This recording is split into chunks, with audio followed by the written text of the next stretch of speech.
പാകിസ്ഥാന്റെ അതിർത്തിയോട് ചേർന്നുള്ള പ്രദേശങ്ങൾ, പ്രധാനമായും ഗുജറാത്ത്, രാജസ്ഥാൻ, അറബിക്കടലോട് ചേർന്നുള്ള ചില പ്രദേശങ്ങളിൽ ഇന്ത്യ ഈ മാസം 30-ാം തീയതി മുതൽ നവംബർ മാസം 10-ാം തീയതി വരെയും ഒരു നോട്ടം നൽകിയിട്ടുണ്ട്. ഈ നോട്ടീസ് ടു എയർമാൻ എന്നത് പ്രധാനപ്പെട്ട ഒരു ട്രൈ സർവീസ് എക്സസൈസിന് വേണ്ടിയാണ്. ഇന്ത്യയുടെ 3 സേനയും ചേർന്ന് നടത്തുന്ന ഒരു യുദ്ധ പരിശീലനത്തിന്റെ പ്രധാനപ്പെട്ട ഭാഗമാണിതെന്നും ഡിഫൻസ് മിനിസ്റ്റർ അറിയിച്ചു. മാത്രമല്ല, ഏതൊക്കെ റഫേൽ വിമാനങ്ങളെയാണോ പാകിസ്ഥാൻ വെടിവെച്ച് വീഴ്ത്തിയിട്ടുണ്ട് എന്ന് ക്ലെയിം നടത്തിയത്, അതേ ടെയിൽ നമ്പറുള്ള റഫേൽ യുദ്ധവിമാനങ്ങൾ വളരെ പ്രധാനപ്പെട്ട യുദ്ധ പരിശീലനത്തിൽ, അതായത് അമേരിക്കയ്ക്കും ഇന്ത്യക്കും ഇടയിൽ നടക്കുന്ന ഒരു യുദ്ധ പരിശീലനത്തിൽ പങ്കെടുക്കാൻ പോകുന്നു എന്നുള്ള വാർത്തയും വന്നിട്ടുണ്ട്. ഇവ രണ്ടും വളരെ പ്രധാനപ്പെട്ടതാണ്. എല്ലാം ഈ വീഡിയോയിലൂടെ വിശദമായി അറിയാം.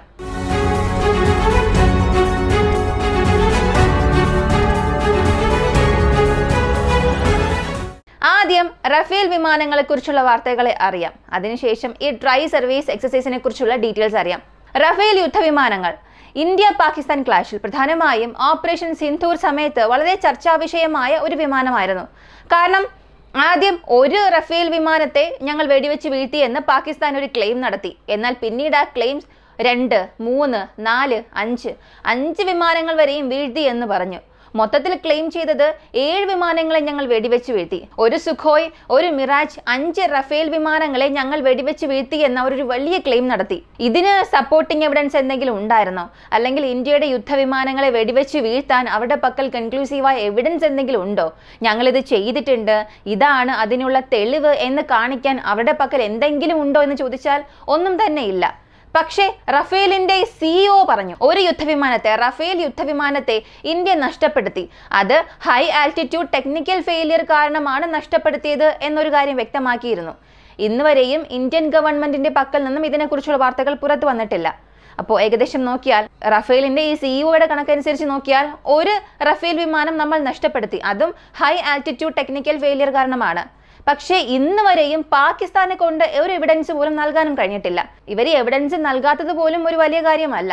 ഓപ്പറേഷൻ സിന്ധൂറിൽ ആദ്യത്തെ ദിവസം റഫേലിന് ചില പ്രശ്നങ്ങൾ സംഭവിച്ചു. നമ്മുടെ ഇന്ത്യൻ ഫെയിലിയർ കാരണവും നമ്മൾ പ്രോപ്പറായി ഒരു ഓപ്പറേഷണൽ ഫ്രീഡം നൽകാത്തത് കാരണവും ഓപ്പറേഷൻ സിന്ധൂറിന്റെ ആദ്യത്തെ ദിവസം ആ രാത്രിയിൽ റഫേൽ യുദ്ധവിമാനങ്ങൾ ഒന്ന് ചെറുതായി പരാജയപ്പെട്ടു.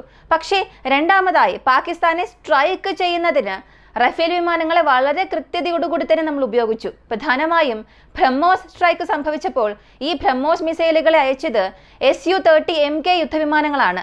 എന്നാൽ അതിന് എസ്കോർട്ട് ചെയ്യുന്ന മിഷനിൽ ഉണ്ടായിരുന്നത് റഫേൽ യുദ്ധവിമാനങ്ങളായിരുന്നു.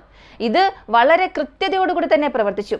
ആദ്യ ദിവസം വന്ന ക്ലെയിം രണ്ടാമത്തെയും മൂന്നാമത്തെയും ദിവസത്തിൽ വരാത്തപ്പോൾ തന്നെ ചിന്തിച്ചിട്ടുണ്ടാകണം റഫേൽ എത്രത്തോളം ക്യാപ്പബിളായി അവിടെ യുദ്ധം ചെയ്തു എന്ന്. ഇവയേക്കാൾ മറ്റൊരു പ്രധാനപ്പെട്ട കാര്യം ഈ പറഞ്ഞിട്ടുള്ള റഫേലിന്റെ ടെയിൽ നമ്പേഴ്സ് ആണ്. ഇവർ 3 യുദ്ധവിമാനങ്ങളെ വെടിവെച്ച് വീഴ്ത്തി എന്ന് പറഞ്ഞല്ലോ.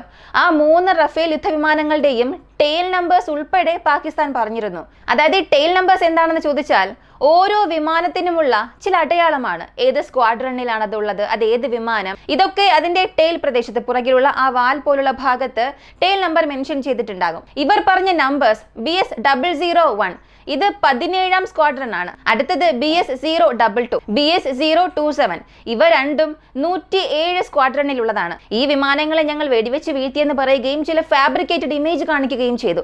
കാരണം പാകിസ്ഥാൻ ഈ ക്ലെയിം നടത്തിയത് തന്നെ ആ ടെയിൽ നമ്പേഴ്സോടുകൂടിയുള്ള ചില ഇമേജസ് വെച്ചുകൊണ്ടായിരുന്നു.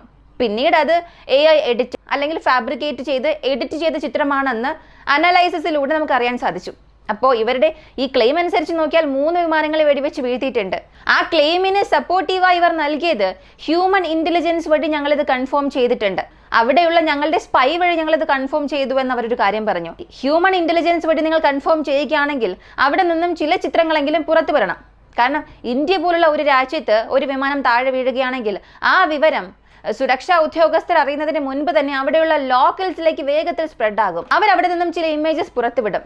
അപ്പോൾ അവിടെയുള്ള ഈ ഫിസിക്കൽ എവിഡൻസ് ഫൂട്ടേജസ് ഒക്കെ നമുക്ക് ലഭിക്കാൻ തുടങ്ങും. സാധാരണ ഒരു കാര്യം തന്നെ ഇങ്ങനെ ഇത്ര വളരെ വേഗത്തിൽ പടരുമ്പോൾ പാകിസ്ഥാന്റെ ഒരു സ്പൈ അവിടെ ഉണ്ടായിരുന്നെങ്കിൽ ഇത് സംബന്ധിക്കുന്ന ഒരുപാട് എവിഡൻസ് വന്നിട്ടുണ്ടാകണമായിരുന്നു. അതുപോലെ ഒന്നും പാകിസ്ഥാൻ നൽകാൻ കഴിഞ്ഞിട്ടില്ല. അടുത്തിവർ പാർട്ടിസിപ്പേറ്റ് ചെയ്യാൻ പോകുന്ന എക്സസൈസ് COP 2025. നമുക്ക് ക്വാഡ് സംഘടനയെ കുറിച്ച് അറിയാം. ഇന്ത്യ, ജപ്പാൻ, ഓസ്ട്രേലിയ, അമേരിക്ക ഈ 4 രാജ്യങ്ങളുടെയും സംയുക്തമായിട്ടുള്ള ഒരു സംഘടനയാണ്. സാധാരണ നവംബർ മാസത്തിൽ മലബാർ എക്സസൈസ് ചെയ്യും. ഇതേ 4 രാജ്യങ്ങൾക്കും ഇടയിലുള്ള വളരെ പ്രധാനപ്പെട്ട നാവികസേനയിലുള്ള ഒരു യുദ്ധ പരിശീലനമാണ്, ഒരു നാവൽ ഡ്രിൽ. എന്നാൽ ഇപ്പോൾ ഞാൻ പറഞ്ഞ ഈ പരിശീലനം ഇത് COP 2025 എന്ന ഒരു എയർ ഡ്രില്ല് കണ്ടക്ട് ചെയ്യാൻ പോവുകയാണ്. ഈ എയർ ഡ്രില്ല് സംഭവിക്കുന്നത് അമേരിക്കയ്ക്കും ഇന്ത്യക്കും ഇടയിലാണ്. ഇതിനു മുൻപ് നടന്നിരുന്നു. അതിൽ ജപ്പാൻ ഒബ്സർവർ സ്റ്റേറ്റസിലായിരുന്നു. ഇത്തവണ ഓസ്ട്രേലിയയും ഒബ്സർവർ പൊസിഷനിലേക്ക് വരും. ഇതിൽ അമേരിക്കയുടെ യുദ്ധവിമാനങ്ങളും ഇന്ത്യയുടെ യുദ്ധവിമാനങ്ങളും പാർട്ടിസിപ്പേറ്റ് ചെയ്യുന്നതായി വാർത്തകൾ വന്നിട്ടുണ്ട്. അതിലാണ് ഇതേ ടെയിൽ നമ്പേഴ്സ് ഉള്ള റഫേൽ യുദ്ധവിമാനങ്ങളും പാർട്ടിസിപ്പേറ്റ് ചെയ്യാൻ പോകുന്നത്. അപ്പോൾ ഇവിടെ ഈ പാകിസ്ഥാൻ പറഞ്ഞ സ്റ്റേറ്റ്മെന്റ് നിങ്ങൾ വിശ്വസിച്ചിട്ടുണ്ടെങ്കിൽ ഇവിടെ നിങ്ങൾക്കൊരു സംശയം വരണം. ഈ ടെയിൽ നമ്പേഴ്സ് ഇന്ത്യയെ കൊണ്ട് ഫേക്ക് ചെയ്യാൻ കഴിയില്ല എന്ന്. ഒരു പക്ഷെ അങ്ങനെ വിമാനങ്ങൾ വീഴ്ത്തിയിട്ടുണ്ടെങ്കിൽ ഈ ടെയിൽ നമ്പേഴ്സ് ഇന്ത്യക്ക് ഫേക്കായി ഫാബ്രിക്കേറ്റ് ചെയ്യാൻ കഴിയില്ല എന്ന് ചോദിച്ചാൽ അതത്ര ഈസിയായ ടാസ്ക് അല്ല. നമ്മൾ ഈ റഫേൽ യുദ്ധവിമാനങ്ങളെ റഫേൽ കമ്പനിയുടെ പക്കൽ നിന്ന് വാങ്ങി എന്നുണ്ടെങ്കിലും ഇപ്പൊ നമ്മുടേതാണെങ്കിൽ കൂടിയും നമ്മൾ ചില കണക്കുകൾ അവർക്ക് കാണിക്കേണ്ട അത്യാവശ്യമാണ്. അതവർ അപ്രൂവ് ചെയ്യണം, ഇത്ര വിമാനങ്ങൾ ഉണ്ടെന്നൊക്കെ. കാരണം അത് അവരുടെ നിർമ്മിതിയാണ്. നമ്മൾ പണം കൊടുത്ത് വാങ്ങിയാൽ പോലും അതിന്റെ മെയിൻ്റനൻസ്, കൂടാതെ ആ രാജ്യത്തിന്റെ പ്രധാനപ്പെട്ട നിർമ്മിതി ആയതുകൊണ്ട് അവർക്ക് ചില കണ്ടീഷൻസും ഉണ്ടാകും. അപ്പൊ ഇത്ര വിമാനങ്ങളെ നിങ്ങൾ നഷ്ടപ്പെടുത്തി, ഇത്ര വിമാനങ്ങളെ രജിസ്റ്റർ ചെയ്തതിനു ശേഷം നഷ്ടപ്പെടുത്തി എന്നുണ്ടെങ്കിൽ അതിന്റെ വിവരം നിങ്ങൾ റഫേൽ കമ്പനിക്ക് നൽകണം. മാത്രമല്ല world wide data maintenance team ഉണ്ട്. അടുത്തിടെ ഒരു വിവരം പുറത്തു വന്നിരുന്നു. വേൾഡ് വൈഡ് പവർഫുൾ എയർഫോഴ്സ് റാങ്കിങ്ങിൽ ഇന്ത്യ 3-ാം സ്ഥാനത്താണെന്ന്. അപ്പോൾ ഇങ്ങനെയുള്ള ചില സംഘടനകൾക്ക് നമ്മൾ രജിസ്റ്റേർഡ് എയർക്രാഫ്റ്റിനെ കുറിച്ചുള്ള വിവരങ്ങൾ നൽകണം. അതിലെന്തെങ്കിലും ലോസ് സംഭവിച്ചാലും നോട്ടിഫൈ ചെയ്യണം. ഇങ്ങനെയുള്ള കാര്യങ്ങളിലൊന്നും നമുക്ക് യാതൊരുവിധ അട്ടിമറിയും ചെയ്യാൻ സാധിക്കുകയില്ല. ഈ ടെയിൽ നമ്പേഴ്സിന്റെ രജിസ്ട്രേഷനിലൊക്കെ നമുക്കൊന്നും ചെയ്യാൻ കഴിയില്ല. അപ്പോൾ പാകിസ്ഥാന്റെ ഒരു വലിയ പ്രൊപ്പഗണ്ടയായിരുന്നു ഇത്ര വിമാനങ്ങളെ ഞങ്ങൾ വെടിവെച്ച് വീഴ്ത്തി എന്നുള്ളത്. ആ ഒരു പ്രൊപ്പഗണ്ടയ്ക്ക് ഇവിടെ ഒരു വലിയ എൻഡ് കാർഡ് തന്നെ നൽകിയിട്ടുണ്ട്.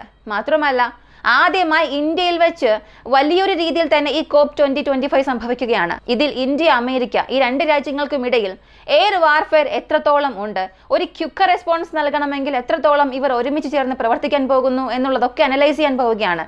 ഇതിനകം ക്വാഡ് എന്നത് ഒരു ആന്റി ചൈന ഗ്രൂപ്പായിട്ടാണ് ചൈന കാണുന്നത്. എന്നെ നശിപ്പിക്കാനാണ് ഇവരെല്ലാം ഒരുമിച്ച് ചേർന്നത്, എനിക്കെതിരെയുള്ള ഒരു കൂട്ടുകെട്ടാണ് ഇത് എന്നുള്ള ഒരു വലിയ കുറ്റാരോപണം, അല്ലെങ്കിൽ അങ്ങനെ ഒരു മാനസികാവസ്ഥയിലാണ് ചൈനയുള്ളത്. അപ്പോൾ ഈ പരിശീലനം സംഭവിക്കാൻ പോകുന്ന സ്ഥലവും ഗ്വാമിലാണ്. ഗ്വാം എന്നത് ഫിലിപ്പീൻസ് കടൽക്കരയിൽ നിന്നും 2700 കിലോമീറ്റർ മാറിയുള്ള അമേരിക്കയുടെ വളരെ പ്രധാനപ്പെട്ട ദ്വീപാണ്. പസഫിക് പെരിങ്കടലിലുള്ള വളരെ പ്രധാനപ്പെട്ട ദ്വീപ്. ഗ്വാം അമേരിക്കയുടെ ബേസ് ആയും അവിടെ ആക്ട് ആകുന്നുണ്ട്. അപ്പോൾ അവിടെ വെച്ച് ഇത്ര വലിയൊരു നേവൽ ഡ്രിൽ നടക്കാൻ പോകുന്നു എന്നുണ്ടെങ്കിൽ അത് ചൈനയ്ക്ക് ഒരു അലാമിംഗ് ഇഷ്യൂ ആണ്. ഇപ്പൊ വീണ്ടും നമുക്ക് പറയാൻ കഴിയും, ചൈനയിലേക്ക് ഇപ്പോഴല്ലേ മോദി പോയിട്ട് വന്നത്, റഷ്യ, ചൈന, ഇന്ത്യ പോലുള്ള രാജ്യങ്ങളൊക്കെ പ്രധാനപ്പെട്ട ചർച്ചകളൊക്കെ നടത്തിയല്ലോ എന്ന്. ജിയോ പൊളിറ്റിക്സിനെ സംബന്ധിച്ചിടത്തോളം ചൈന ഒരിക്കലും ഇന്ത്യയെ വിശ്വസിക്കില്ല, തിരിച്ച് ഇന്ത്യയും ചൈനയെ ഒരിക്കലും വിശ്വസിക്കില്ല. ഇതിനിടയിൽ സംഭവിക്കുന്ന ഗെയിം മാത്രമാണ് ഡെയിലി ന്യൂസായി പുറത്തു വരുന്നത്. അടുത്തത് പ്രധാനപ്പെട്ട ആ നോട്ടാം ആണ്. സത്യത്തിൽ ഈ നോട്ടാം ശക്തി എക്സസൈസിന് വേണ്ടി നൽകിയതായിട്ടാണ് പറഞ്ഞിട്ടുള്ളത്. ഇത് പീരിയോഡിക്കലി ഇന്ത്യയിൽ നടത്തുന്ന ഒരു ട്രൈ സർവീസ് എക്സസൈസ് ആണ്. അതായത് 3 സേനയും ചേർന്ന് അവരുടെ ഓപ്പറേഷണൽ റെഡിനെസ് എത്രത്തോളം ഉണ്ടെന്ന് അറിയാനും എത്രത്തോളം അവർ ശത്രുക്കൾക്കെതിരെയുള്ള തന്ത്രങ്ങൾ എടുക്കുന്നുണ്ട്, എയർഫോഴ്സ്, നാവികസേന, കാലാൾപ്പട ഇവർ 3 പേരും എത്രത്തോളം ഒരുമിച്ച് ചേർന്ന് പ്രവർത്തിക്കുന്നു എന്നുള്ളതൊക്കെ പ്രാക്ടിക്കലി എക്സിക്യൂട്ട് ചെയ്ത് നോക്കുന്ന ഒരു എക്സസൈസ് ആണിത്. എന്നാൽ ഇത്തവണ ഇവർ നൽകിയിട്ടുള്ള ഈ സ്ഥലവും അതിൻ്റെ ആ ദൂരം എന്നതും എന്തോ ഒരു കാര്യം അവിടെ ഒരു വിവാദമാക്കി മാറ്റുന്നുണ്ട്. കാരണം രാജസ്ഥാനിൽ ആരംഭിക്കുന്ന ഈ നോട്ടാം എന്നത് ഗുജറാത്ത് മുഴുവനും എക്സ്റ്റെൻഡ് ആകും. മാത്രമല്ല അറബിക്കടലിലെ ചില ഇടങ്ങൾ വരെയും ഈ നോട്ടീസ് ചെയർമാൻ നൽകിയിട്ടുണ്ട്. അപ്പോൾ ഈ ദൂരം തന്നെ നിങ്ങൾ കണക്ക് കൂട്ടുക, ഒരു 2000 കിലോമീറ്ററിലും കൂടുതലാണ്. ഈ പോയിന്റ് എയിൽ നിന്നും ഇവർ അവസാനിപ്പിക്കാൻ പോകുന്ന പോയിന്റ് ബി വരെയും കാൽക്കുലേറ്റ് ചെയ്താൽ 2000 കിലോമീറ്റർ നോട്ടാൻ വരുന്നുണ്ട്. ഇതിനു മുൻപ് ഇത്തരമൊരു സംഭവം ഇത്രയും വലിയ ദൂരത്തിൽ നടന്നിട്ടില്ല.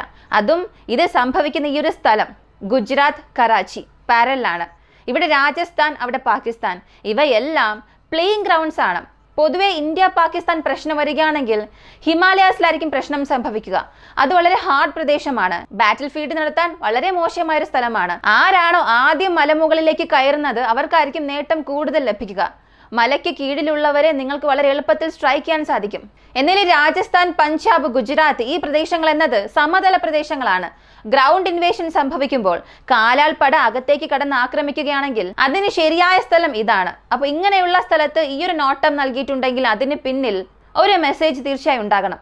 പക്ഷെ ഇതിന് വിമർശനങ്ങളും ഒരുപാട് വരുന്നുണ്ട്. അതായത് പ്രതിപക്ഷ പാർട്ടികൾ പറയുന്നത് ബീഹാർ ഇലക്ഷൻസ് വരികയാണ്, അതുകൊണ്ട് ഗവൺമെന്റ് ഇങ്ങനെയുള്ള ചില പ്രവർത്തനങ്ങൾ ചെയ്യുന്നു എന്ന രീതിയിലും ഇതിനെ വിമർശിക്കുന്നുണ്ട്. എങ്കിൽ പോലും ഒരു കാര്യം നിങ്ങൾ മനസ്സിലാക്കുക, ഇന്ത്യയുടെ സൈന്യം, ഇന്ത്യയുടെ ട്രൈ സർവീസ് എന്നത് രാഷ്ട്രീയത്തിനും അപ്പുറമാണ്. നമ്മുടെ മിലിറ്ററി സൈന്യം ചെയ്യുന്ന കാര്യങ്ങളെയൊക്കെ രാഷ്ട്രീയമാക്കാതിരിക്കുന്നത് നല്ലതായിരിക്കണം. അതാണ് ഹെൽത്തി ആയ ഒരു കാര്യം.